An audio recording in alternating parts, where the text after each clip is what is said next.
Welcome to Fear Street.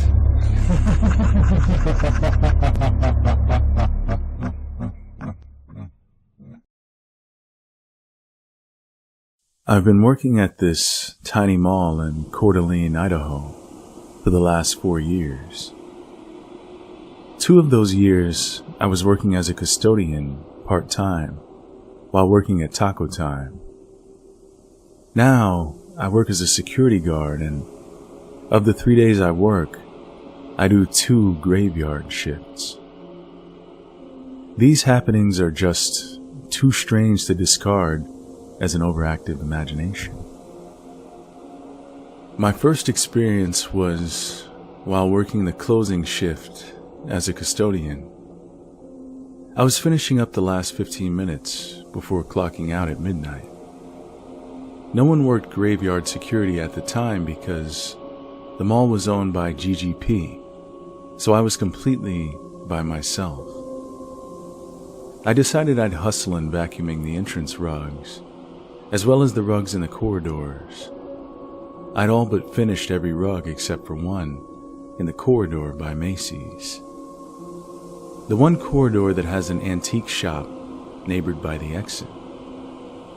I opened the corridor double doors to see that one of the fluorescent lights was out at the end of the corridor. The whole rest of the corridor was lit up well enough, so I didn't think twice about anything unusual. I walked all the way down towards the end and became aware that the end of the corridor was pitch black. I couldn't even make out the wall, even though there was plenty of light from the other fluorescent lights behind me. Suddenly, as I approached the rugs in the darkness, I felt this overwhelming feeling that I wasn't wanted there. It was so overwhelming, and the feeling came so quickly, I instantly fled from the dark void. I didn't even look back as I shut the entrance doors. After that incident, I decided firmly that the mall had an entity haunting it. I've had enough unexplained events beforehand to know that an overwhelming feeling flooding into my conscious mind was more than a wild imagination. The second thing that happened wasn't particularly big. I was working the closing shift at Taco Time and was just sitting back there as usual, waiting for time to pass because we never had many customers towards the end of a weekday night. I was listening to music and sitting next to the fridge when, out of the blue, the fridge door opened by itself. From my experiences, that fridge door never had a problem staying shut, and its seals were in perfect condition. I just sat there looking at it and said out loud, "Could you shut that when you're finished?" I think I even said thank you. I shut the fridge and moved on to closing, shaking my head all the while. The third event happened last week on my graveyard shift, down the same corridor that my first experience happened. All my graveyard shifts had seemed to go by without any incident. I had accepted that there was an entity in the building, maybe more than one. I felt like I was being watched every shift, but nothing ever seemed to happen until last week. I was on my second run around the building at about 3 a.m. I made it to the Macy corridor, and the second I opened the double doors, that feeling overwhelmed me once again. I could hear a soft humming, almost like a distant vehicle idling. I stopped and listened for a moment, trying to figure out why I was hearing such a strange noise at that time of night. I moved down the hallway towards the exit and entrance doors to hit my button, and that was when the feeling washed over me even harder. I knew I wasn't wanted there. The humming had dissipated and all was silent. I was just about to hit the button when a loud clang sounded from nowhere. I screamed angrily, furious that something was actually messing with me so effectively. My whole body tingled in fear, yet my adrenaline kept me from running. I hit the button and stomped out of the corridor, feeling as if a giant maw was going to swallow me whole. I've had plenty of experience with unexplained events, but this recent one really got to me. I feel like something is slowly working into my mind and playing off my deepest fears. I have to go back tonight for another graveyard shift, and I really don't want to.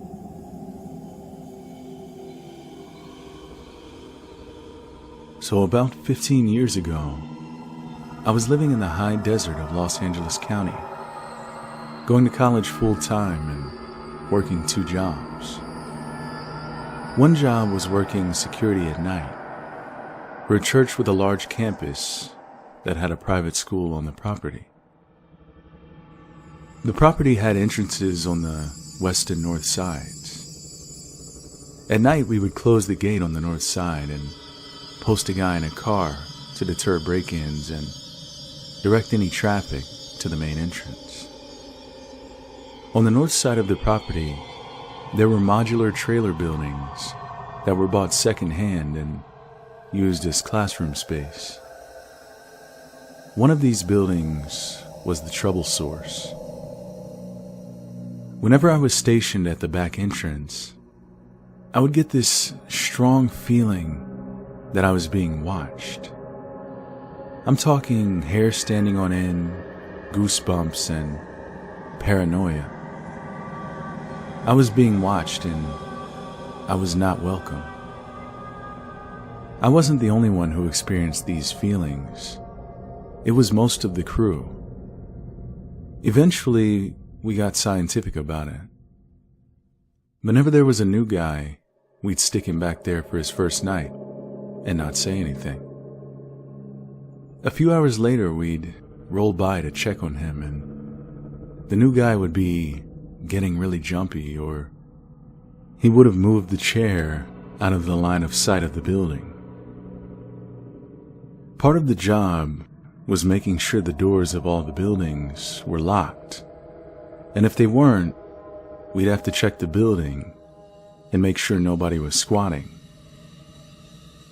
This particular building would have lights come on and flicker in the middle of the night. Chairs and desks would be moderately moved around in classrooms. There would also be chairs pulled out and that kind of thing. One night when I was back there, the building had been locked, but when I checked it later, it wasn't. I was thinking, great, now I've got to go in. By now my skin was crawling and I could tell whatever was in there was pissed. I radioed in a second guy and we went inside. Upon entering the building, we quickly swept through with flashlights and cleared all the rooms. We didn't see a thing. We made our way back to the front door. As we were standing by the entrance, there was a loud, noticeable floor creak, like somebody took a step, though the room was empty. Then, a sound I can only describe as blowing air or wind quickly moved above the ceiling tiles from that classroom towards us. When it got right above us, it stopped, dead silent. This wasn't the AC system. The duct system wasn't in that part of the ceiling, and it was shut off. We never ran so fast in our lives. I'm not saying it was a ghost or a spirit or whatever. All I know is that something was in that building, and it felt evil. I've been working for the past 4 years at Lake Compounce, an amusement park in Bristol, Connecticut. This park is widely regarded as the oldest amusement park in the United States. I've worked numerous third shifts in the off-season, where I'm the only living soul in the park until about 8 a.m. And boy, have I experienced some weird things. There have been multiple deaths at the park, both employees and guests, 2 of which I was present at as a first responder in the park. Many guards, including myself, refused to patrol specific areas of the park. More specifically, the famous Starlight Theater, where many famous musicians had their careers start, Frank Sinatra being one of them. One night while patrolling the park in January at around 3 a.m., I was walking past the ballroom and the lights were off and the doors locked. As I turned the corner to go to the other side of the park, I looked back, and all of the lights were on, and the side door was open. Nobody was in the park besides me. I immediately went back to our building and remained there for the rest of my shift. Another night, I went into our administration building to use the bathroom. As I was finishing up, I heard footsteps and doors opening and closing. Once again, I immediately went back into our security building and stayed there all night until my relief came. That morning, the first shift guard saw the look on my face and knew right away that I'd experienced something. He only nodded and said, "I know. This place scares me too." More recently, at the laser light show we have every July, my partner and I were watching the lights when we received a call over the radio about a suspicious person. We went to check it out, and it was a 15 to 16-year-old boy well away from the crowd at the beach watching the show. We asked him what was wrong, and he said, "Wow, a lot of people have died here. I can see them. The ones that drowned, and the one on the mountain. He's in gray, staring down. I get chills just thinking about it. We've had multiple drownings, and the gray figure he saw on the mountain we suspect to be a maintenance worker who wore gray jumpsuits and was killed by our mountain roller coaster called Boulder Dash a few years back." And then the kid said this, "It's time again. It'll happen soon." We all agree at the lake that every 2 years, something bad happens. A death, severe injury, etc. And we are long overdue.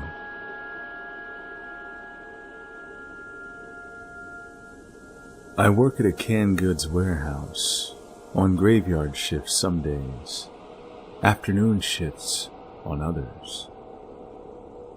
There are some creepy things that go on there, but what stands out to me is this one time I heard a blood-curdling scream. I swear to God that the scream belonged to a child. I've been around a lot of kids, and I've known a couple that would scream like that for fun. A single loud, drawn-out scream, distinct enough to know that it wasn't a fox or a coyote. Now, The warehouse is in the middle of nowhere.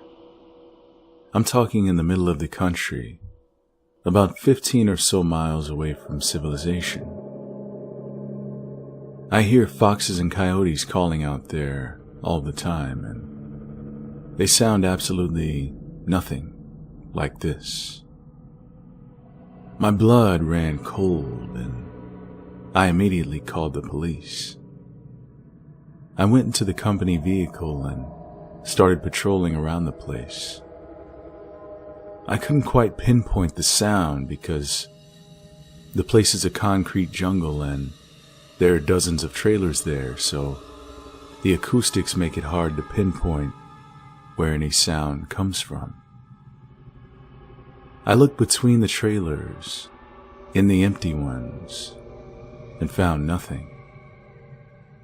I drove over the curb and into one of the fields to do a quick check before the officers came.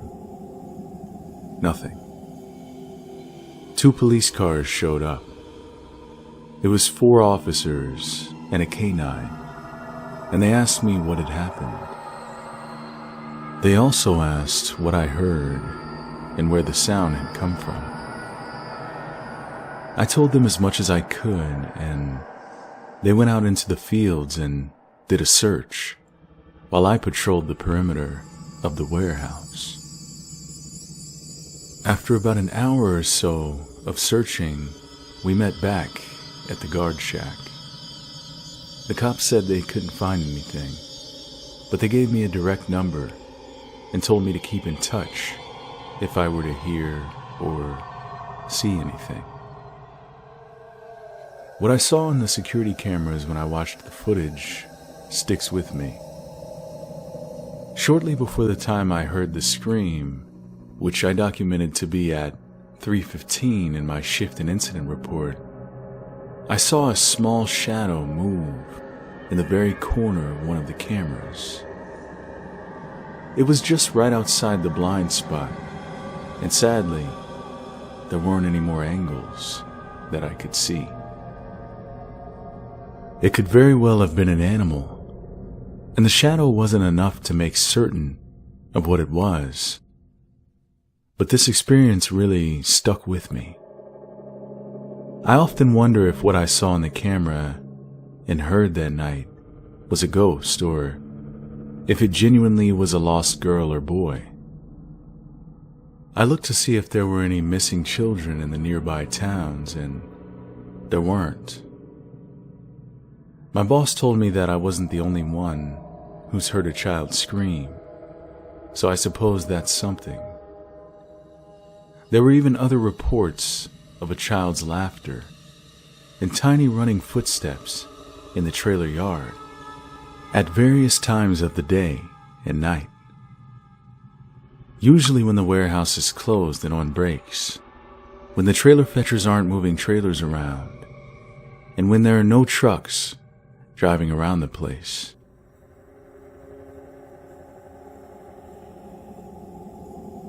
I worked security for a large global company for almost 10 years. During my tenure, there were multiple paranormal events that took place in the warehouses. Since many of the employees knew of my interest in the paranormal, they were comfortable enough to come to me whenever something strange happened to them. I gathered quite a collection of stories. There were 3 warehouses on our campus, so I'll identify them as warehouses A, B, and C. The first strange thing that I can recall taking place happened shortly after I started working 3rd shift in warehouse A. My partner and I were monitoring a room on the other side of the building via CCTV, as we suspected someone was taking naps there during their shift. Everything was going according to routine when we received an unrelated medical emergency call that forced us to stop surveillance for about an hour. After the emergency was over, we rewound the tapes to review the hour we had missed. We had 2 monitors, one with the live view of the room and another with the taped view. About halfway through watching the tape, we saw the dark silhouette of somebody move across the doorway inside the room.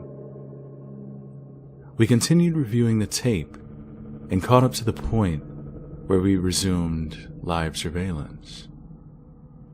No one had come out of the room, so whoever we saw walk past the doorway still had to be inside. As my partner kept an eye on the camera, I went back to physically check the room, expecting to find someone sleeping. There was no one there. I radioed my partner to ensure no one had exited while I was en route, and he confirmed that he hadn't observed anyone leave. I told him the room was empty, and chills went down my spine. I promptly left. When I got back to the command post, I offered him a chance to check things out, but he declined. We talked about that event for a long time, but didn't bring it up to management, since we were both new on the job. Years later, another employee told me she was always afraid of going into that room because it felt uneasy. Objects always seemed to move on their own at Warehouse C. One security officer had placed a pile of books on top of the command post desk and walked away briefly into the security office for a cup of coffee. When she returned, she found that her books had been moved to the opposite corner. She was the only person in the building. Another example of objects moving on their own came when I was making the rounds at Warehouse C one night. The maintenance guy came up to me and told me that I was pretty sneaky. I asked him what he meant, and he said about 30 minutes prior, while he was installing a shelf, he laid his screwdriver down to use another tool. About 10 seconds later, he reached for his screwdriver, but it had moved about 30 feet away. He said I was sneaky because he hadn't even noticed that I was there messing with him. I told him that I wasn't even in the warehouse 30 minutes ago. I'd been checking fire suppression equipment in the offices. He didn't believe me until I showed him the tape of me in the office at the time his screwdriver had moved. He got major goosebumps then. Finally, we had a covert camera set up in our high-value cage to watch for any potential thefts. You needed to swipe your ID badge to enter, and only certain people had access to the cage. The camera was set to record only when motion was detected to conserve space. The motion sensor, like the rest of them in the warehouse, was set to ignore anything under 50 pounds to prevent false recordings. We were reviewing the footage from the previous night, finding nothing interesting. The time skipped forward a few hours, as expected, from the time everyone went home that night to the people coming in for first shift. What we didn't expect was the several boxes in a bag that were in different positions. We couldn't believe it. If anyone had entered the aisle, the camera would have recorded them. We double-checked with the card access logs to confirm that no one had been in the cage between the time the camera stopped recording to when the boxes were moved. Warehouse C was by far the most haunted of the 3 warehouses where I worked. I began working in Warehouse C while it was still under construction. I spoke to some of the contractors who stated they were instructed to keep a lookout for skeletons and bone fragments and other relics, as a small cemetery was once located near the northeastern section of the property. I did some research and confirmed a cemetery that dated to 1803 had once occupied that section of land. There were several known burials, all of them young children, but records stated the cemetery had been removed. I was unable to find any other information as to where the graves were moved. The warehouse property was not built atop this section, but the company now owned that section of land. Once the construction was complete, the building sat empty for almost 2 years, while programmers worked on the software to run the building. Security, maintenance, and some IT guys were the only people in the building at that time. Almost every security officer who worked in Warehouse C had some sort of paranormal experience of their own. Some of them were even hardcore skeptics, until then. One of them was an older gentleman who had recently been hired to work the 3rd shift. While I was training him, I brought up some of the stories others had told me about weird things they had experienced in the building, but he didn't believe a single word. About a month later, I was coming in on 1st shift to relieve him. He said that he now believed those stories. While walking out to his vehicle to grab his lunch, he had heard a female voice call from the smoker's patio, "Hey security, can you open this door for me?" He said, "Sure," thinking it was a lady from IT, and turned to unlock the door, but no one was there. That wasn't his only experience during his time there in security. We used to have huge sales at the building to get rid of overstock and return merchandise. One night, after one of these sales, this same gentleman was inspecting fire extinguishers when he heard a baby begin to cry from near a restroom area. Fearing someone had lost their child during the sale, he rushed over to the restroom. The crying stopped as he approached the restroom door. He checked both the men's and women's restrooms and a cleaning closet around the corner, but found nothing. He checked around the rest of the mezzanine, looking in every nook and cranny, but still found nothing. So he decided to finish up his inspections, and as he was checking the last extinguisher, the crying started coming from the restroom area again. He said that he returned to the command post as quickly as he could after that. These 2 events combined were enough for him to turn from a skeptic into a believer.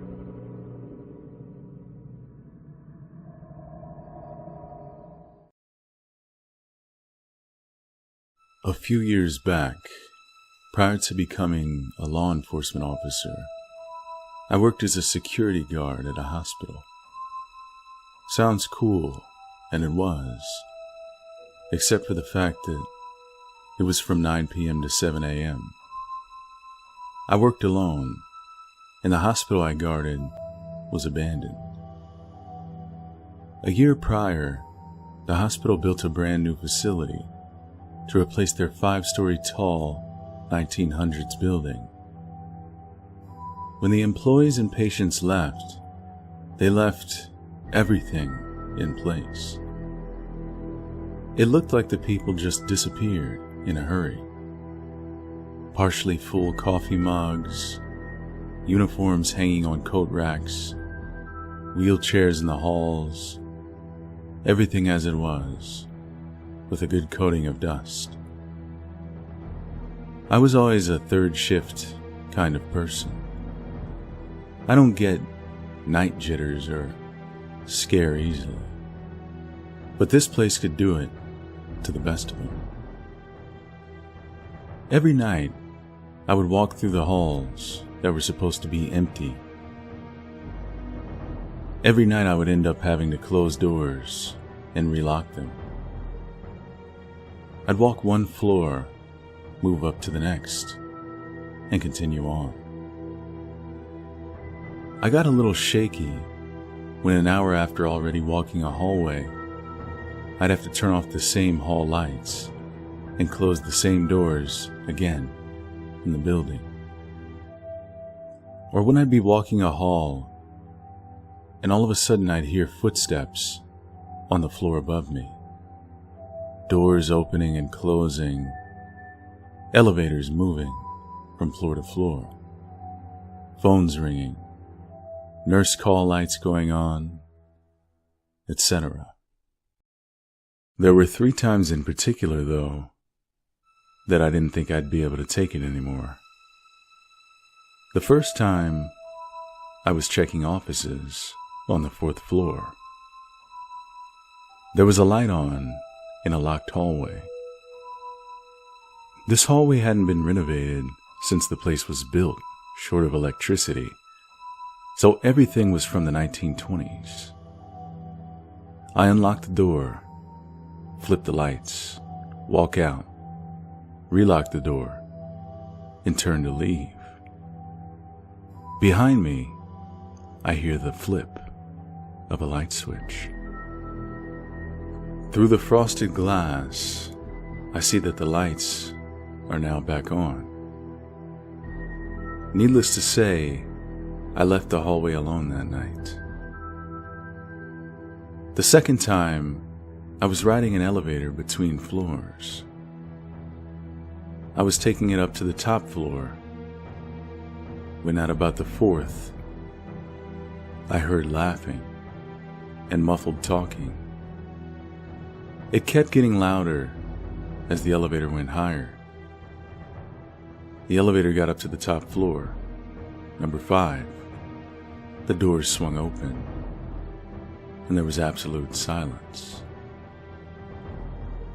Of course, every light was on the floor, even in the patient rooms.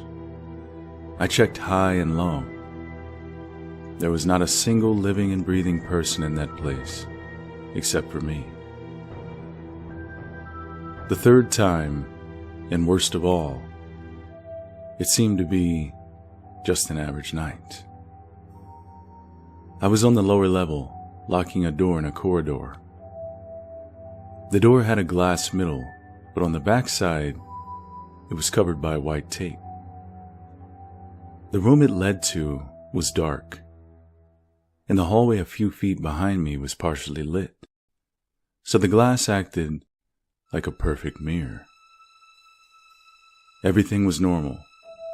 I put the key in, the lock clicked, I turned the key, when behind me, I saw the full outline of a person walk past me in the hallway. Clear as day, just a full shadow of a person walked past. I froze, only for about a second, and then ran into the hall after the supposed person. There was no one, just silence.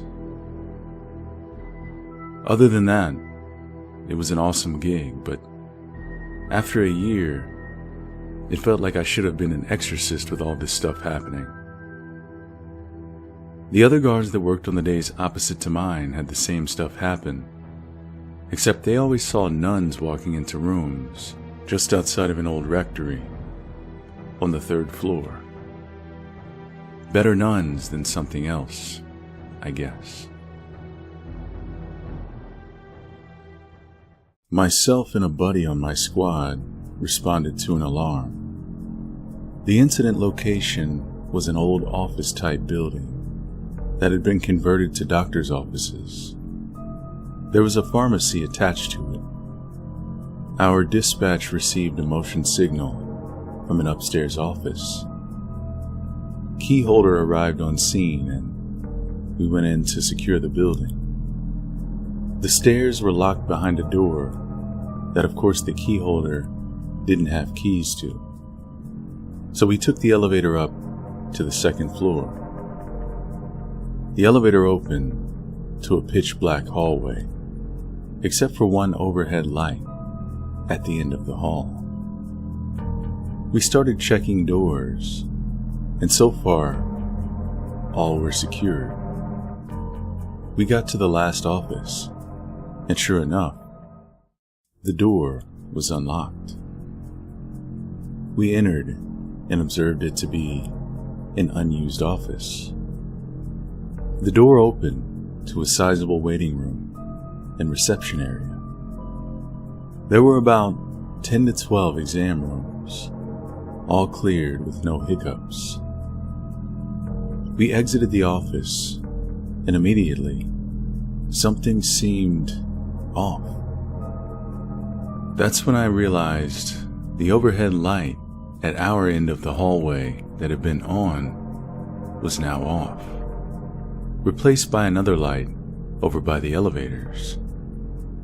I looked at my squad mate, and he was completely white. I asked him, "What's wrong?" And he says, "Weren't all those doors we just checked out closed and locked?" I tell him, "Yeah." So my buddy says, "Well, now they're all standing open." Sure enough, all the offices down the hallway we had just checked were now standing open. My heart's in my throat at this point. So we start clearing offices and securing them. We finished the last office, and on our way out, just before we turn the corner to get into the waiting area, the main door just slams shut. Then our radios start going nuts with some kind of static feedback. At this point, I just want to get the hell out of there. We get back in the elevator and head down to the first floor to make contact with the key holder again. However, the key holder was nowhere to be found. I contacted dispatch and requested a callback number for the key holder so I could advise him of what we found.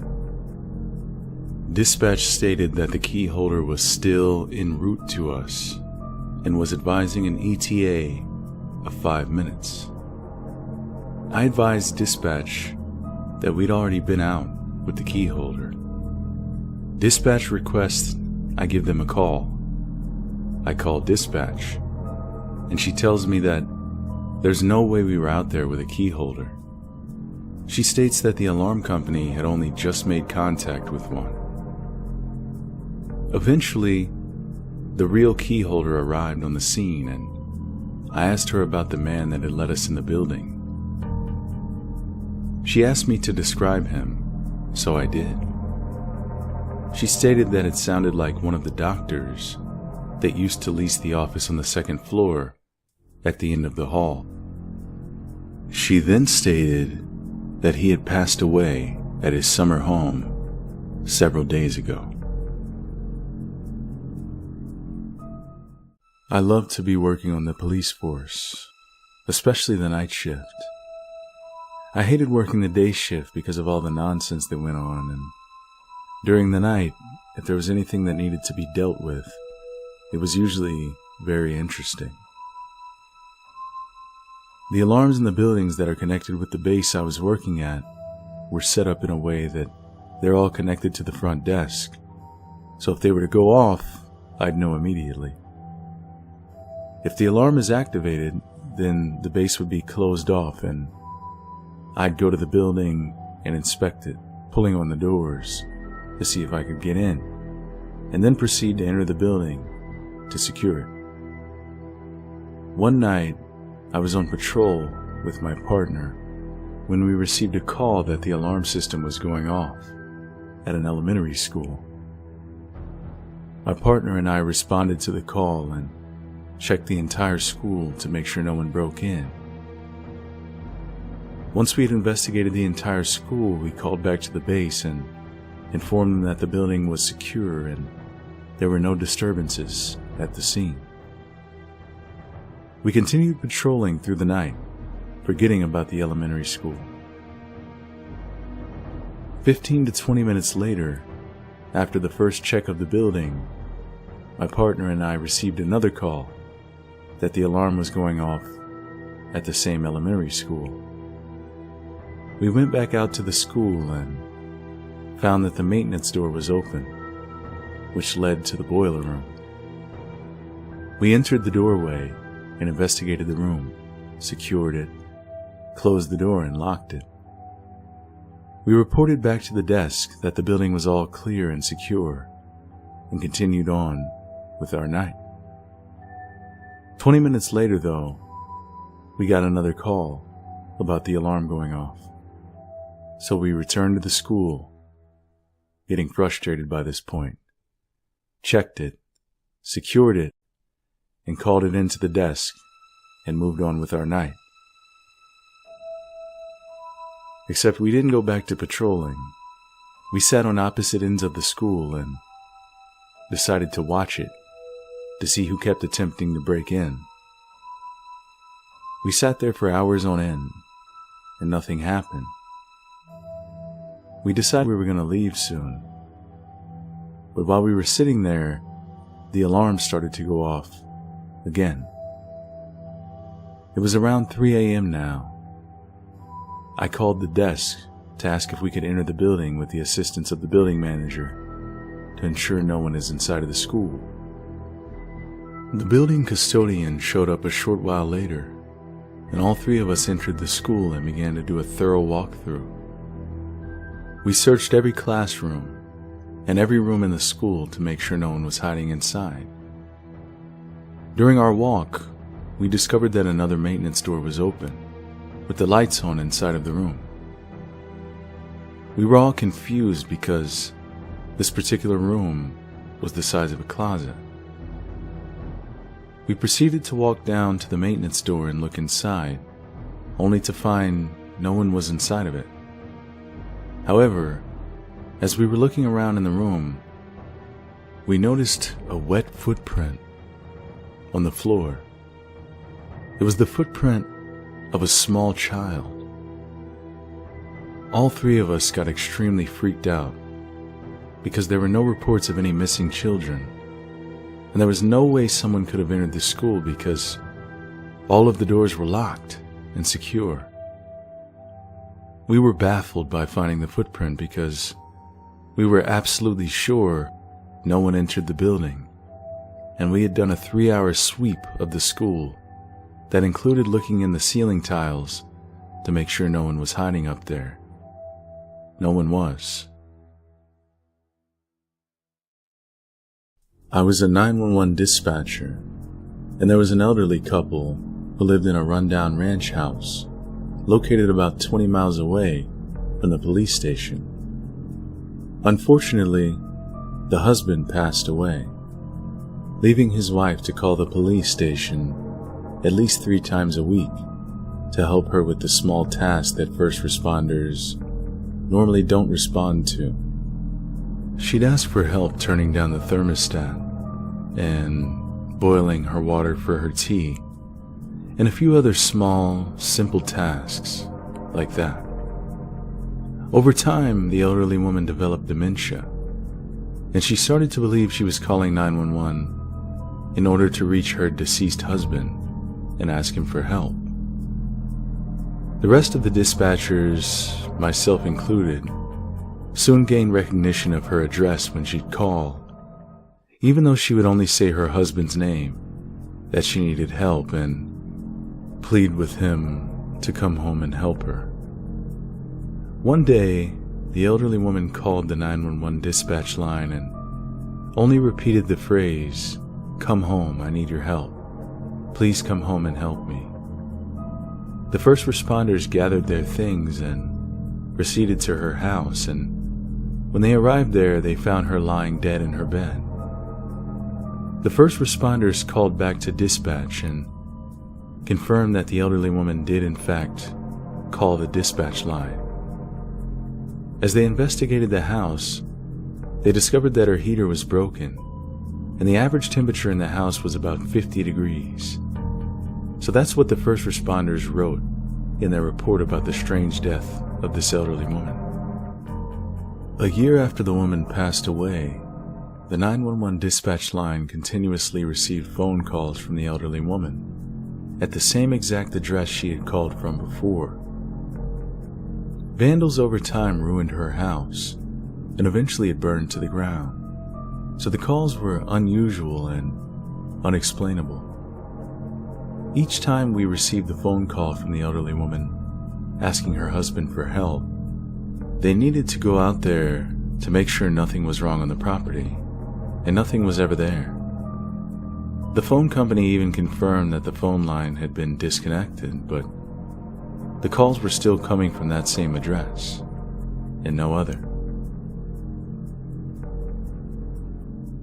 10 years ago, I was working as a 911 dispatcher, and I received one of the creepiest calls I've ever taken while I was working one night. It was a cold and frigid night, indicating that it'd be a quiet shift. But around 3 a.m., my call box lit up green, and I proceeded to ask what the emergency was.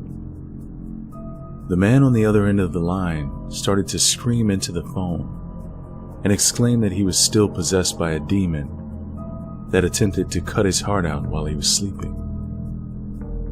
He then explained that he ran out of the room when the attack happened and locked himself inside of his bathroom. I was in disbelief and started to question the man to try to grasp a better understanding of what was going on in his home.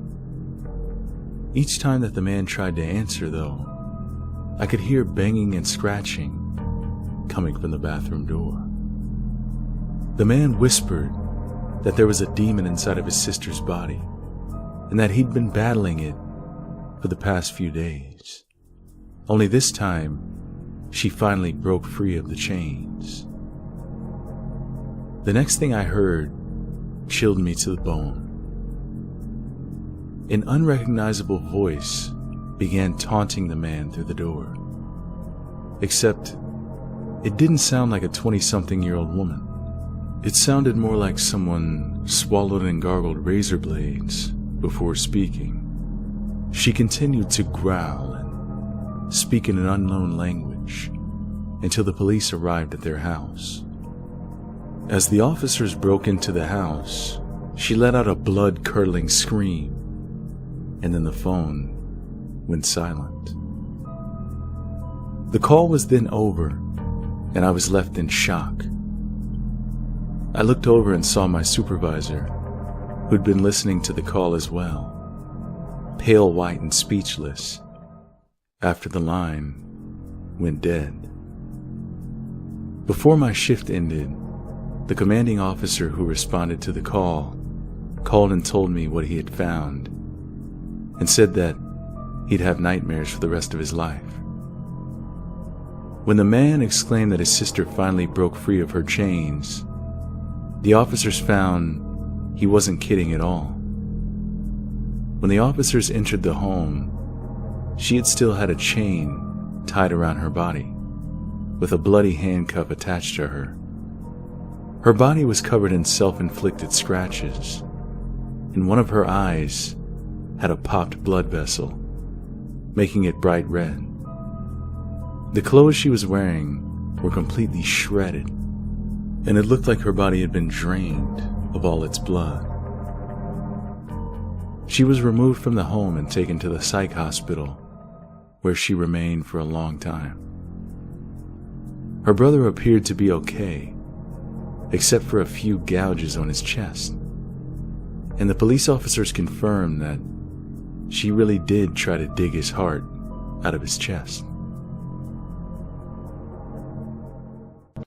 I've been a police officer for over 10 years, and I've never been a believer of anything paranormal, until one day when I came across something I'd never forget. I was responding to an elderly lady who reported that she kept seeing this little girl run through her yard, and she was afraid that the little girl would vandalize something or something worse would happen to her. While I was driving to her house, it started to pour rain with lightning and thunder as well.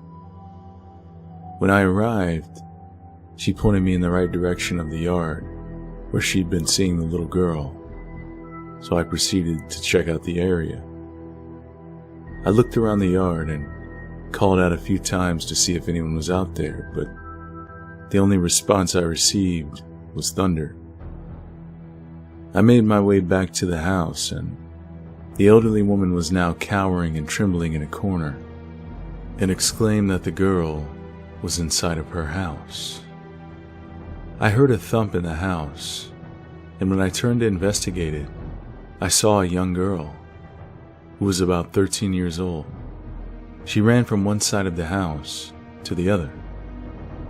I chased after her and commanded her to stop, but she somehow disappeared right in front of me.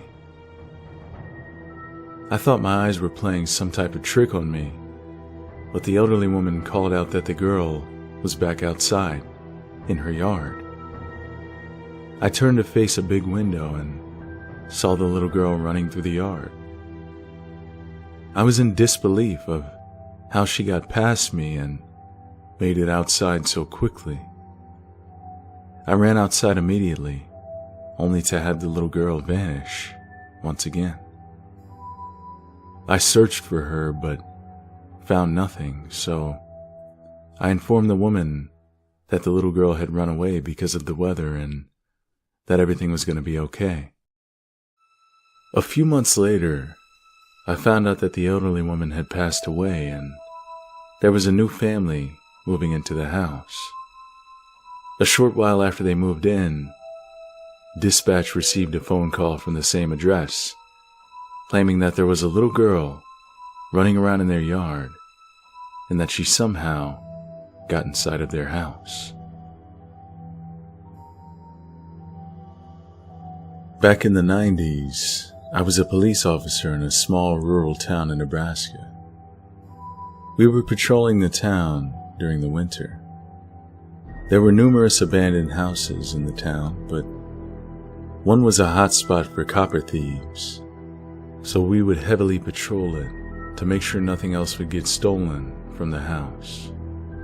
At around 7 p.m., I drove around the house and had a clear view of all four sides, and I saw nothing was out of the ordinary. 2 hours later, I returned to the house and noticed that the back door was wide open.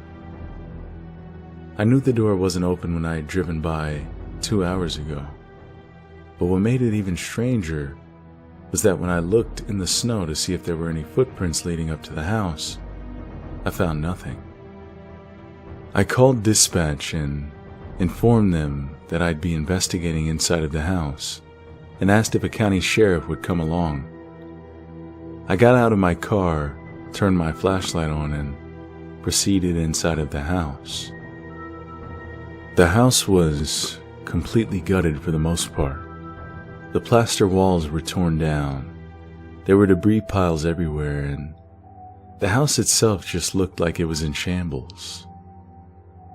There were no footprints inside of the house either, so I thought maybe the wind opened the door and was going to secure it when I heard a loud thump come from one of the rooms upstairs, and then heard children laughing. I informed the children of my presence and instructed them to come downstairs, but they continued to laugh and play upstairs.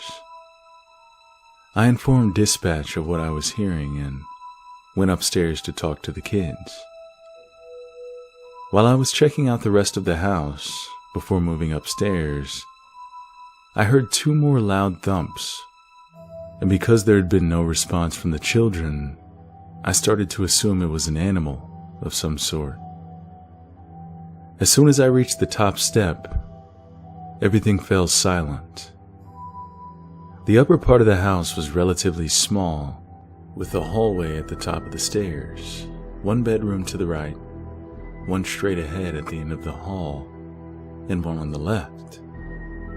When I started to look around, I heard a loud thump come from the bedroom on the left. I slowly looked around the door, only to discover that the room was empty, and the only thing inside was a pile of debris and wood. Upon further investigation of the room, I noticed that there was a page torn out of a children's book sitting on top of the pile of debris. What made it even stranger was that the page that was torn out had a police officer on it. I got creeped out, secured the rest of the house, locked the back door, and told dispatch that no one was inside of the house. I never returned to that house.